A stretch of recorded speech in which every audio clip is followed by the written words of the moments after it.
By now you would have known that we can execute SOQL queries right from our VS Code editor without leaving the editor, and we don't have to go to the developer console every time to execute a couple of queries. And we do it with the help of account.soql file, and this file is available in scripts SOQL folder. Let me open up this file.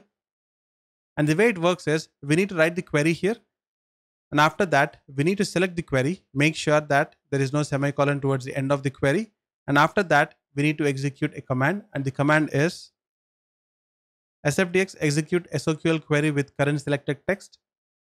I'm going to run this. It's going to ask us which API to use. I'm going to go ahead with REST API. It's going to execute the query against the org into which we got logged in, and it is going to show us the results back in the output panel.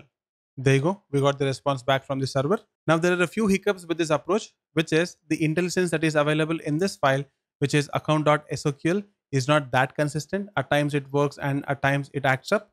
Likewise, if the font of your output panel is kind of bumped up, then the formatting of the result set or the tabular form goes for a toss. And what Salesforce did is Salesforce came up with a new extension and they have released it today. It is in beta now. The name of the extension is SOQL Query Builder, and you'll not get access to it out of the box. You need to go ahead and you need to install it. This is not part of the Salesforce extension pack bundle. And let us look at how to install it.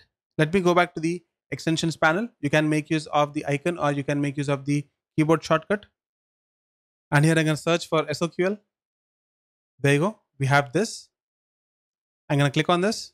Now this extension here is given by Salesforce, and as of now it's in preview or beta mode. Now I'm not going to install it because I've already done it. Whereas in your case, you'll find a green button here which says install. Try to click on that.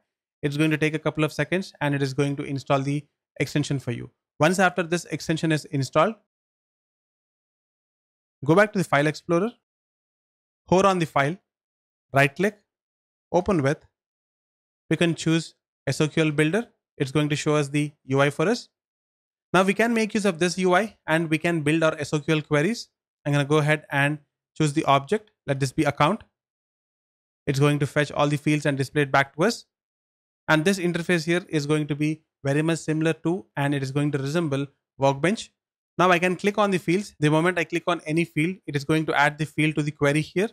Now there is a problem here, that is we need to click on each and every field. It's only then the field will be added to the query. I cannot just click and drag across all the fields or multiple fields and the fields will not be added to the query. We need to take the pain and we need to click on each and every field. After that, if we want to sort the results based on any field, we can do it. Likewise, if we want to limit the result set, we can do it. And finally, I'm going to click on run query. It is going to show us the result in the tabular format. As of now, I don't have any data, hence these fields are blank. And if you want to download it in CSV format, you can do it. Likewise, if you want to download it in .json format, you can do it. Likewise, we also have pagination here that is available. Now this comes in really handy if you want to quickly execute SOQL query against the org into which you logged in and get a hang of the result set. Now there are a few bottlenecks to this as well, which is, as mentioned earlier, we need to pick and choose each and every field. It's only then the field will be added to the query. You cannot click and drag it across to select array of fields.